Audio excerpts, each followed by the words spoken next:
sahabat kabar Medan, Horas jua, Yahobu ahoy. Apa kabar hari ini? Selamat datang di program Small Talk bersama aku, Sarah Pia Desideria Panjaitan. Dan hari ini aku nggak sendirian, karena di sini sudah hadir Abangda Sandi Izandri yang merupakan seorang notaris dan juga seorang entrepreneur. Dan hari ini kita bakalan ngobrol ya Bang, seputar legalitas usaha di masa pandemi COVID-19. Bang, apa kabar Bang Sandi? Bagus, Alhamdulillah sehat. Alhamdulillah. Yuk Bang, kita bakalan ngobrol-ngobrol seputar legalitas di tengah pandemi COVID-19 ini. Mungkin Bang Sandi boleh cerita nih ke sahabat kabar Medan. Abang kan selain sebagai notaris, juga sebagai seorang entrepreneur atau seorang pengusaha. Di masa pandemi ini kan berbagai sektor itu pasti terkena dampaknya Bang. Kira-kira menurut Abang, dampak apa yang terutama dirasakan oleh para pengusaha dan bisnis Abang sendiri terdampak nggak dengan pandemi ini? Baik, jadi seperti yang disampaikan oleh Sarah, ya saya selain notaris, PPAT, ya saya juga dosen di Universitas Sumatera Utara dan di Unpri, Universitas Prima Indonesia. Jadi selain profesi tadi, saya juga ada melakukan bisnis yaitu rental mobil. Kalau ditanyakan dampak yang terkena itu terutama di rental mobil. Jadi di awal-awal pandemi itu hampir nggak ada sewa. Jadi kalau saya sampaikan tuh di garasi mobil saya tuh kayak reuni. Jadi mobil-mobil berkumpul semua. Semuanya pada ngumpul ya Bang ya? Biasanya pada jalan-jalan, entah kemana-mana. Ada yang wisata, ada yang bawa pernikahan, ada yang pejabat, ada yang jalan-jalan. Tapi saat ini semua lagi kumpul-kumpul, jadi reuni di rumah. Tapi itulah, kita kan sebagai seorang bisnismen, entrepreneur, harus terus mencari hal baru. Jadi saya membuat suatu online class. Jadi ada semacam webinar saya adakan setiap hari Selasa. Ya, setiap hari Selasa? Setiap hari Selasa. Dari awal pandemi sampai sekarang masih berjalan. Setiap hari Selasa. Nanti aku ikutan deh Bang ya sekali-sekali. Pasti. Jadi jadi subsidi silang. Jadi hasil yang didapat dari situ untuk membayar kredit-kredit mobil yang sedang tidak jalan. Jadi ada beberapa rekan di bisnis rental memang kita diberikan semacam keleluasaan dalam membayar. Jadi boleh minta mundur 3 atau 6 bulan. Tapi kalau saya sih mudah-mudahan nggak saya ambil paket itu. Jadi tidak mundur sama sekali kan Bang.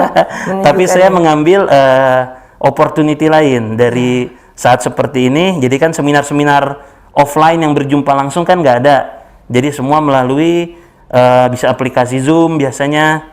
Nah, jadi itu yang saya adakan. Ya mudah-mudahan hasil dari situ dapat menutupi kredit-kredit mobil-mobilnya saya. Amin. Oke, Bang, boleh nggak Bang sharing mungkin ke sahabat kabar Medan bagaimana Abang sendiri mengelola bisnis Abang di masa pandemi ini? Apakah ada efisiensi atau bagaimana? Mungkin bisa di-sharing Bang, supaya bisa sahabat kabar Medan juga belajar nih dari Bang Sandi. Ya, pertanyaan yang baik itu terutama tentang efisiensi. Jadi saya sudah beberapa kali berpikir untuk pengurangan pegawai, tapi saya melihat wajah pegawai saya satu persatu, saya susah saat ini. Tapi mereka harusnya mengalami lebih susah lagi. Betul. Jadi di situ saya mengorbankan diri saya, karena saya percaya pegawai-pegawai saya itu turut mendoakan bisnis saya. Jadi mudah-mudahan semua pegawai di Sandi Rental Mobil atau di kantor notaris saya, satu pun tidak ada yang saya berhentikan. Tapi tentu saja ada efeknya. Efeknya lumayan, saya jual 3 unit mobil. Oh, berarti udah ada aset yang dijual ya Bang? Ya. Oke. Saya jual 3 unit mobil itu untuk menyelamatkan gaji-gaji pegawai-pegawai saya. Supaya karyawan tidak dirumahkan ya Bang? Iya. Wah, keren kali Bang Sandi nih ya. Rupanya seorang notaris, seorang pengusaha, tapi juga rupanya seorang bos yang sangat mengerti karyawannya. Oke, berarti itu tadi abang udah sharing gimana caranya abang mengelola bisnis abang, mungkin dengan cara-cara seperti itu tadi ya bang ya. Boleh juga nggak bang kira-kira ceritain ke kami, apakah ada penurunan atau justru ada peningkatan volume permintaan pengurusan surat-surat atau akta notaris? Kalau tadi abang udah cerita dari segi pengusaha, sekarang kan abang juga seorang notaris nih. Profesi abang kan banyak sekali nih. Jadi kalau yang notaris, kira-kira ada nggak bang perbedaan permintaan untuk pembuatan akta tanah dari sebelum pandemi dan setelah pandemi? Nah, itu ada, betul sekali. Jadi kalau dari segi perbankan, beberapa bank itu menyetop kredit. Jadi untuk pengerjaan perjanjian kredit dan pemasangan hak tanggungan itu hampir berhenti total. Hampir berhenti total. Hampir berhenti total. Tapi di satu sisi, orang-orang kan ada beberapa yang kena efisiensi. Terutama yang outsourcing gitu kan, banyak yang diberhentikan kontraknya. Nah itu mereka juga fight, jadi mereka kebanyakan membuat usaha. Jadi ada yang membuat CV, ada yang membuat PT, ada yang membuat UD, dan lain-lain. Di situ justru meningkat. Justru ya situ meningkat ya bang? Dan terutama lifestyle. Jadi sekarang ini kan lifestyle-nya lagi coffee shop ya. Saya rasa selama masa pandemi ini 1 bulan saya bisa membuat akte perusahaan kopi itu bisa sampai 4. Sampai 4 ya? Iya, setiap bulannya. Nah, dan perusahaan online shop, nah itu juga banyak saya buat. Jadi yang seperti itulah, usaha-usaha justru saat masa pandemi ini meningkat. Jadi baik dalam sisi pembuatan akte maupun pengurusan izin-izin legalitasnya. Oke, wah keren sekali. Ini informasi baru nih bang bagi kami. Berarti banyak sekali nih teman-teman yang justru jadi terbangkitkan untuk jadi bangun usaha ya bang ya. Betul. Karena abang pribadi selaku seorang notaris juga bisa merasakan dampak itu. Oke bang, mungkin kita bisa cerita lagi bang untuk pengurusan akte tadi, akte pertanahan, apakah ada penurunan nih bang atau peningkatan untuk volume permintaannya juga dari masa sebelum pandemi dan setelah pandemi? Kalau sekarang justru banyak yang jual ya, sedang jual. Kalau tanah akte banyak. tanah justru menjual ya bang? Iya. Oke. Banyak yang menjual, tapi di harga saya cukup kasihan. Soalnya kalau sebelumnya mungkin standar harganya tinggi, saat ini saat pandemi ini orang lagi butuh uang, ditawar berapapun ngasih biasanya. Jadi kalau volume dan beberapa orang yang sudah spare, memang sudah punya uang mau menginvestasi, ya kesempatan juga mereka menawar dengan harga lebih rendah dan biasanya disetujui. Jadi kalau saya rasa kalau dijual beli tanah tidak ada perbedaan. Oh oke. Kalau dijual beli tanah tidak ada perbedaan. Yang berbeda tinggal di angkanya. Yang mungkin dulu standarnya lebih tinggi, sekarang jadi lebih rendah. Tapi kalau di volume pekerjaan, saya rasa nggak ada perbedaan. Kalau di volume pekerjaan tidak ada perbedaan. Bang, kalau selain tadi dari akta notaris terkait dengan pertanahan dan juga usaha, mungkin ada kira-kira yang lain yang mungkin abang bisa share ke kita di tengah pandemi COVID-19 ini yang sedikit berbeda tentunya. Sebagai profesi abang seorang notaris dan juga seorang pengusaha, keadaan yang berbeda kira-kira apa tuh bang? Ya, jadi kalau saya rasa sih, kalau saya pribadi tuh orangnya oportunis ya. Jadi saya mencari kesempatan di mana ada peluang bisa mendapatkan hasil, di situ saya masuk. Jadi dan selain itu ya saat inilah kesempatan memperbanyak teman. Jadi baik dari segi Zoom, ini dari Zoom ini itu saya dapat banyak kawan baru dari seluruh Indonesia. Seluruh Indonesia? Ya, jadi kalau perjumpaan di Zoom kan lebih gampang. Saya dapat dari Bali, dari Jawa, dari Kalimantan, Sulawesi, bahkan Papua. Itu dapat kawan-kawan baru. Mereka kita pun sharing-sharing. Jadi ada semacam mereka mencari apa di Medan, saya mencari apa di Bali, saya mencari apa di Papua, kirim-kiriman. Jadi justru bisnis baru semakin terbuka. Bisnis baru justru jadi terbuka. Wah, memang benar-benar beda ya mata seorang pembisnis. Baiklah teman-teman, kita nih masih sharing sama Bang Sandi dan masih ada beberapa sesi lagi yang akan kita ulik lagi kira-kira gimana sih legalitas usaha di tengah pandemi COVID-19 ini, tapi yang setelah satu ini. Ingat pesan ibu, pakai maskermu, cuci tangan pakai sabun, jangan sampai tertular. Ingat selalu pesan ibu, jaga jarakmu, hindari kerumunan, jaga keluargamu.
sahabat kabar Medan, masih bersama aku Sarapia Desideria Panjaitan di program Smart Talk, dan juga di sini masih ada Bang Sandi yang bakalan kita lanjut ngobrol-ngobrol lagi seputar legalitas usaha di tengah pandemi COVID-19.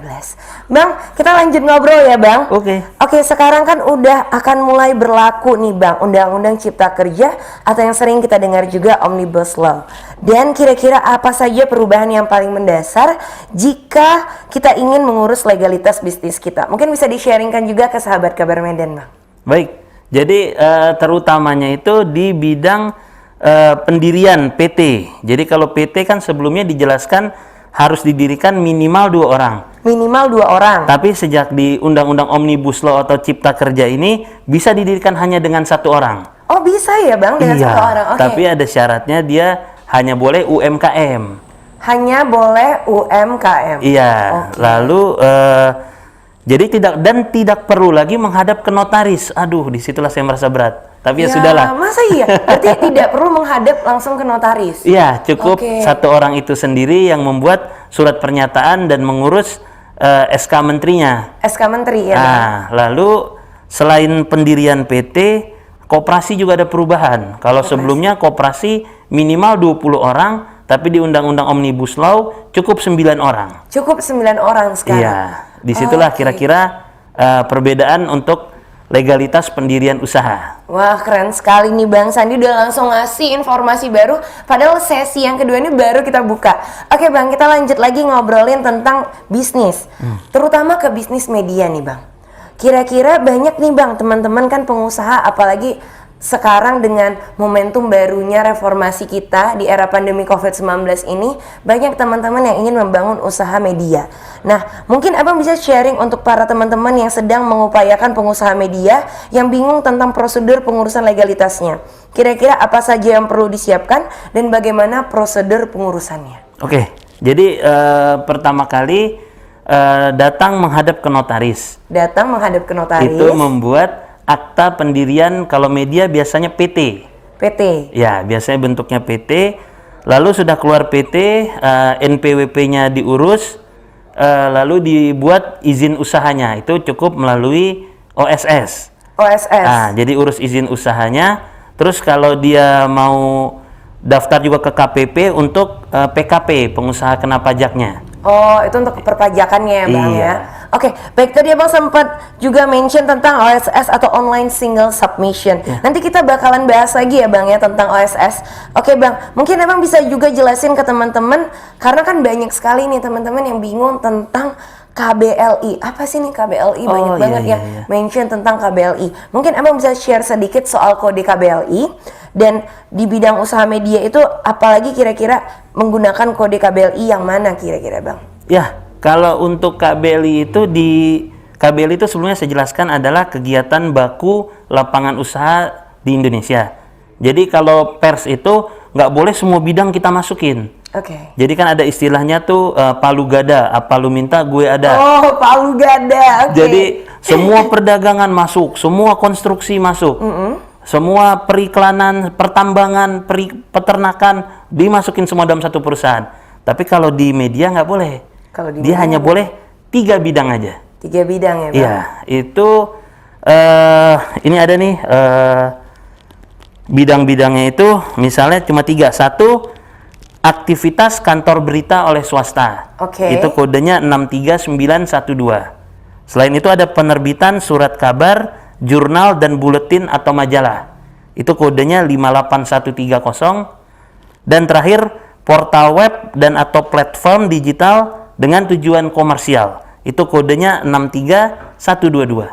Wow. Cuma 3 keren bidang aja. sekali. 3 bidang itu ya Bang ya? Selain itu jangan dimasukkan, nanti bermasalah di asosiasinya. Misalnya di AJI ya, Asosiasi Jurnalistik Indonesia, itu meminta orang yang mau tergabung dalam AJI hanya memasukkan 3 bidang itu saja, jangan lebih. Oke Bang, thank you so much nih Bang, udah langsung dapet informasi yang sangat penting dari Bang Sandi. Bang, boleh nggak Bang kira-kira jelasin lagi, tadi kan Abang sempat mention tentang OSS, Online Submission, Single Submission, terkait dengan pengurusan izin usaha melalui sistem OSS tadi, apa yang memang diwajibkan mengubah akte badan usaha yang sudah ada atau bagaimana sebenarnya prosedurnya Bang? Baik, Jadi sejak munculnya KBLI ini, semua pengusaha harus merubah. Kalau sebelumnya mungkin izin-izinnya tuh bidang usaha PT ini adalah perdagangan pada umumnya, baru konstruksi pada umumnya, itu udah nggak boleh lagi. Sekarang perdagangan tuh harus dispesifikasi apa yang didagangkan. Misalnya perdagangan buah, perdagangan alat kesehatan yang lagi naik daun, baru perdagangan bahan kimia, atau perdagangan sepeda motor, mobil. Nah, itu harus dijelaskan. Konstruksi lebih banyak lagi, bisa sampai 50 bidang. Konstruksi mulai dari jalan raya, baru jembatan, gedung sipil, gedung pemerintahan, bahkan pengecetan, itu harus ada kode-kode khususnya lagi.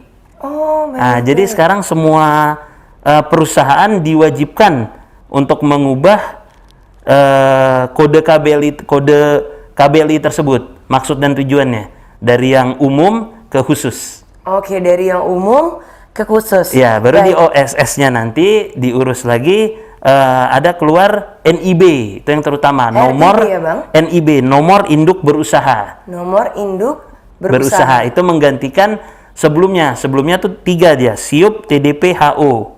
Sekarang itu dihapuskan. Jadi yang ada TDP diganti dengan NIB. TDP itu tanda daftar perusahaan. Sekarang jadi NIB, nomor induk berusaha. Baru SIUP sebelumnya sekarang jadi izin usaha.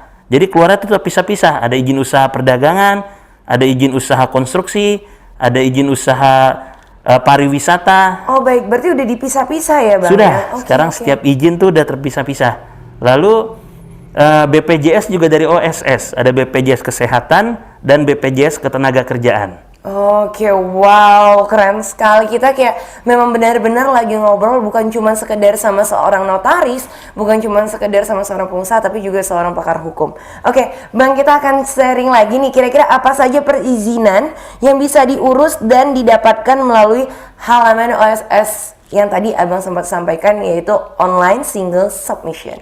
Ya, boleh kita ulang lagi kira-kira seperti tadi. Yang pasti yang pertama keluar tuh NIB, nomor induk berusaha. Jadi untuk membuka rekening di bank itu diperlukan NIB tersebut. Jadi bank nggak bisa membuka rekening hanya dengan akta pendirian dan SK menterinya saja.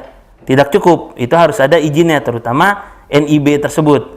Nah, selain dari NIB tersebut, baru izinnya tergantung bidangnya. Kalau kita berdagang, izin yang keluar izin usaha perdagangan.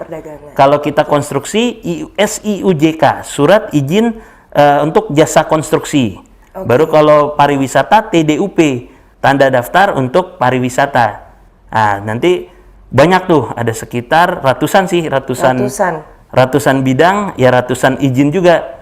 Jadi kalau bisa fokus. Kalau tadi di jurnalistik ya ada izin jurnalistiknya juga. Terus jangan lupa harus ada pemenuhan komitmen di baik ada yang di BKPM pusat maupun yang di PTSP di kota atau kabupaten tersebut. Nah, kalau udah dipenuhi komitmennya baru bisa jalan usahanya.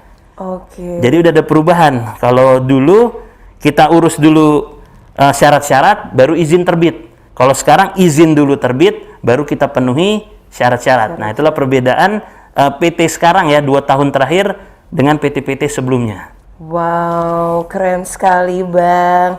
Jadi Bang Sandi udah benar-benar kasih kita edukasi dan juga informasi yang sangat penting untuk teman-teman, terutama untuk sahabat Kabar Medan di program Smart Talk ini, untuk bisa mengetahui bagaimana perizinan dan juga bagaimana yang perlu kita upayakan dalam menjadi pengusaha di era pandemi COVID-19 ini.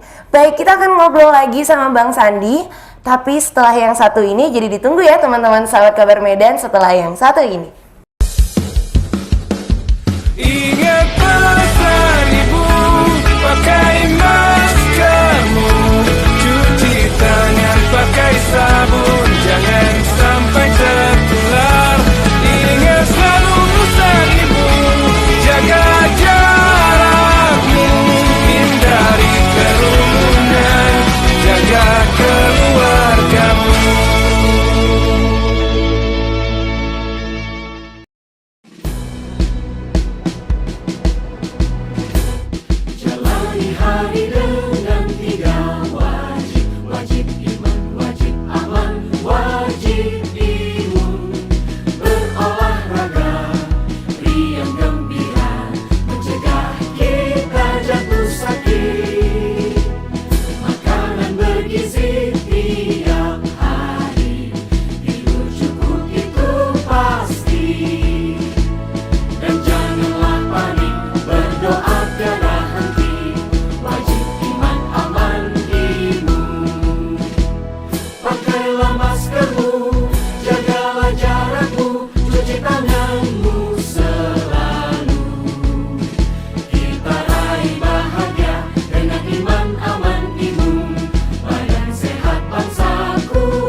sahabat Kabar Medan, sampailah kita pada sesi terakhir di program Smart Talk bersama aku Sarapia Desideria Panjaitan, dan di sini ada Abang Dasandi Izandri.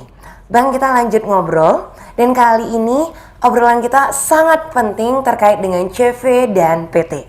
Bang, untuk anak muda milenial yang ingin mendirikan perusahaan sendiri, setidaknya memilih bentuk apa tuh Bang? Apakah CV atau PT? Atau mungkin ada yang lain yang mungkin Abang bisa lebih rekomendasikan ke kaula muda sahabat Kabar Medan? Ya, jadi kalau mau mendirikan usaha itu bentuknya ya pada umumnya sih CV dan PT. Tapi selain CV dan PT itu ada juga namanya UD. Kalau UD itu dia cukup sendiri. Jadi kalau CV dan PT itu minimal 2 orang. Atau lebih boleh, 3, 4, 5 dan seterusnya boleh.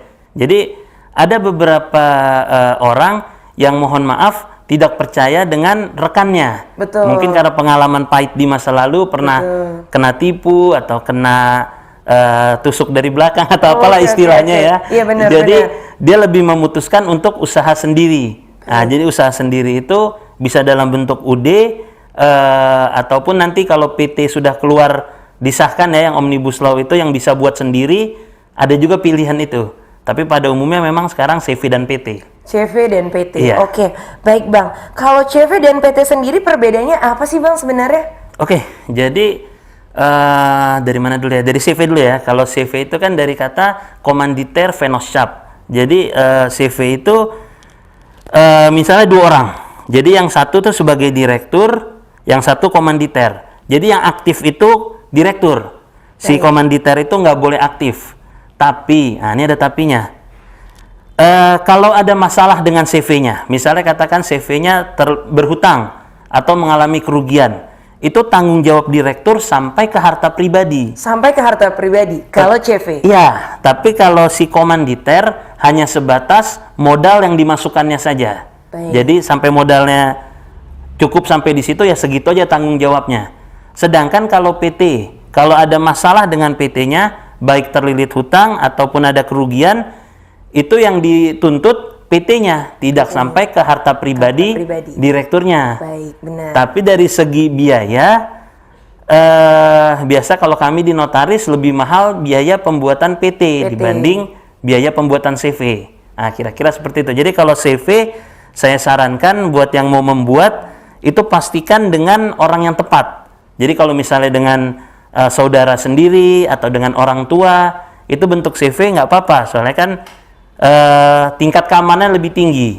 Tapi kalau dengan partner bisnis, apalagi partner bisnis baru kenalan mungkin dalam sebuah acara atau kayak kita baru kenalan gini, tiba-tiba kita mau ide bisnis bersama, sebaiknya kita buat dalam bentuk PT saja. Langsung dalam bentuk PT. Mungkin siap ini kita langsung bisa buat PT. Bisa. Oke Bang.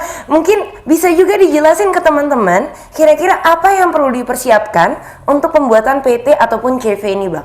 Ya, nah di sini juga muncul perbedaannya. Pertama tuh kita siapkan nama. Jadi kalau PT itu namanya harus 3 suku kata. Jadi katakan misalnya PT-nya maju, mundur, cantik. Kan 3 suku kata. Kalau CV 1 kata pun boleh. CV maju, CV cantik. Nah, itu boleh. Terus kalau di CV boleh menggunakan bahasa asing. Misalnya CV wonderful. Nah, itu boleh, atau CV beautiful. Tapi kalau di PT, kalau dia ada orang asingnya jadi PMA, penanaman modal asing, itu baru boleh menggunakan bahasa asing. Jadi kalau hanya PMDN, penanaman modal dalam negeri, tidak boleh menggunakan bahasa asing. Baru kita minta KTP dan NPWP direktur, komisaris atau komanditer, dan pemegang sahamnya. Kalau di CV, 1 orang yang punya NPWP boleh. 1 orang yang punya NPWP boleh? Ya, direkturnya. Tapi kalau di PT, semuanya harus punya NPWP. Kalau di PT semua harus punya NPWP ya Bang? Ya. Siap. Baru saya minta maksud dan tujuan PT atau CV ini dibuat. Dan itu harus sesuai dengan KBLI. Tapi kalaupun dia nggak tahu KBLI, bisa saya carikan. Misalnya saya mau dagang. Nah, saya tanya dulu dagangnya dagang apa. Misalnya dia katakan, saya punya peternakan sapi. Nanti saya perlebar itu. Gimana cara perlebarnya? Pertama saya tanya, sapinya sapi apa? Sapi potong atau sapi perah? Misalnya sapi potong, oke, kita catat satu. Usaha peternakan sapi potong. Baru ada rumah potongnya, ada. Tambah lagi 2, rumah potong hewan. Baru saya tanya, ini disimpan? Ya, kami simpan. Tambah lagi, pergudangan dan penyimpanan. Ini penyimpanannya menggunakan pendingin, kulkas. Ya iya, kalau enggak basi. Tambah yang keempat, aktivitas cold storage, penyimpanan dingin. Baru ada pengiriman, ada pengangkutan. Baru sesudah pengangkutan, ini dikemas. Ya, pasti kita kemas. Baik dalam bentuk kaleng maupun plastik.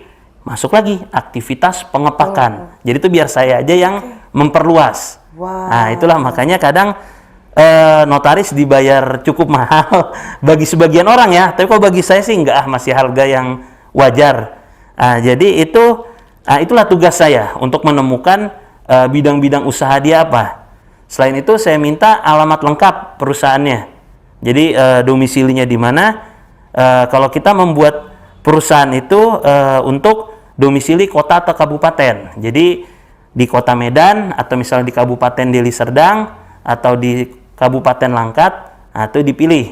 Baru alamatnya harus lengkap. Ada jalan apa, kelurahan apa, kecamatan apa, itu kita minta lengkap. Baru modal dasar. Kita minta modal dasar PT-nya berapa? Itu ada rumusnya lagi. Jadi kalau usaha mikro itu 50 juta ke bawah.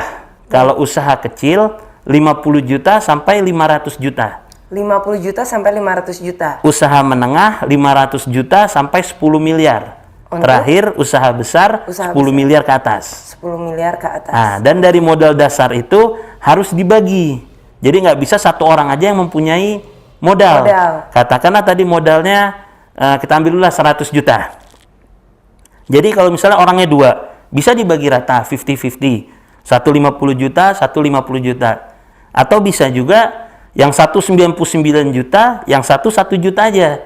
Itu bisa juga gitu. Tapi harus ada sharing, harus ada pembagian. Nggak bisa hanya satu orang punya 100 juta, satu lagi 0. Baik. Terus jangan lupa pemegang, ada kalau di PT ada pemegang saham, ada direksi, ada komisaris. Benar. Jadi bisa jadi pemegang saham ini merangkap sebagai direksi atau pemegang saham merangkap sebagai komisaris, atau bisa juga dia hanya pemegang saham aja tapi tidak punya jabatan, atau bisa juga dia hanya direksi dan komisaris tapi nggak punya saham. Oke, paham. Berarti bisa ya Bang ya seperti itu. Tadi Abang sempat mention tentang permodalan. Terkait permodalan nih Bang, apakah memang ada kewajiban untuk menyetorkan modal ketika mendirikan perusahaan? Betul. Jadi ada yang namanya modal dasar perusahaan. Dari modal dasar perusahaan itu harus ditempatkan atau disetor minimal 25%. Jadi katakan 25%. Tadi kita cerita modal dasarnya 100 juta. Jadi minimal 25 juta harus kita setorkan ke bank. Nah, nanti notaris diminta untuk mengupload bukti setoran tersebut tadi kepada AHU, kepada Kemenkumham, Kementerian Hukum dan HAM, bagian AHU, Administrasi Hukum Umum. Jadi tapi ada nih suatu hal, ada pilihan terakhir yaitu cukup surat pernyataan. Jadi kalau notaris bisa mendapatkan surat pernyataan dari pemegang saham, direksi dan komisaris bahwa mereka akan menyetorkan modal senilai tersebut, nah itu juga bisa dilaporkan kepada kementerian. Baik, Bang, ini kira-kira bisa nggak ya di-sharing juga ke kami tentang lagi yang tren ini penjualan apartemen yang tidak ada hak atas tanahnya, hanya bangunan saja, HGB aja, hak guna bangunan. Sebenarnya kita untung atau rugi nggak sih Bang kalau beli apartemen gitu? Kalau tadi kita udah jelasin tentang CV dan PT, baru kita juga udah mention tadi tentang permodalan. Ini banyak sekali rupanya sahabat Kabar Medan yang bertanya tentang apartemen gitu. Mungkin Abang bisa sharing sedikit sebelum kita akan menyelesaikan program Smart Talk ini. Jadi kalau di apartemen tuh yang ada SHM SRS, sertifikat hak milik atas satuan rumah susun. Jadi bukan kita miliki seluruh tanahnya, tapi hanya ya sepetak bangunan yang kita miliki, kamar itulah. Jadi kan macam-macam ya, ada studio, ada tipe-tipe lain. Nah, itu kepemilikannya ya segitu aja. Bukan keseluruhan. Jadi keseluruhannya itu bersama. Kita boleh memakai fasilitasnya, tapi yang kita miliki dan bisa diperjualbelikan kok. Kamar tersebut bisa kita perjualbelikan. Bisa diperjualbelikan Ya, ya, jadi Bang? kalau ada yang mau invest ke situ, ya boleh juga. Sekarang pun lagi berkembang sekali kan apartemen di Medan ini. Oke, baik sekali. Bang, boleh nggak minta sedikit aja pesan untuk anak-anak sahabat Kabar Medan dan juga mungkin untuk kaula muda yang lagi dengerin ini, kira-kira bagaimana untuk mengurus legalitas usaha atau mungkin pun membangun usaha di tengah pandemi COVID-19? Silahkan Bang Sandi. Jadi kita tetap harus menjaga protokol kesehatan. Jadi kalau saat membuat legalitas itu menghadap ke notaris, ya kayak kita bicara ini, kita harus banyak menggunakan face shield, masker, dan mencuci tangan, baik dengan sabun maupun hand sanitizer. Itu bisa juga. Juga ada jarak yang harus dijaga. Seperti ini kan, jaga jarak. Jadi kalau saya lagi di penandatanganan akta itu, biasanya saya kasih jarak. Jadi kalau dulu biasa sebelahan, nah sekarang kita Sudah ada jarak, jaraknya udah ada ya. space-nya. Wow, Bang Sandi, terima kasih banyak untuk sharingnya dan pesannya ke anak-anak muda yang sangat luar biasa. Karena ini merupakan episode yang paling favorit juga menurut aku, karena banyak sekali sharing hal-hal penting, terutama untuk membangun usaha di tengah pandemi COVID-19 dan mengurus legalitas usahanya. Baiklah, maka kita sudah sampai di perujung acara program Smart Talk ini. Aku Sarapia Desideria Panjaitan dan di sini ada Bang Sandi. Kami pamit undur diri dulu. Semoga informasi yang ada di program Smart Talk ini bisa menjadi berkat bagi teman-teman yang ada dan yang sedang mendengar program Smart Talk ini. Sekali lagi, terima kasih banyak. Terima kasih Bang Sandi. Sama-sama. Dan sampai jumpa di program Smart Talk selanjutnya. Ingat pesan ibu dengan 3M, memakai masker, menjaga jarak, dan mencuci tangan dengan sabun. Sampai jumpa sahabat Kabar Medan. Dadah.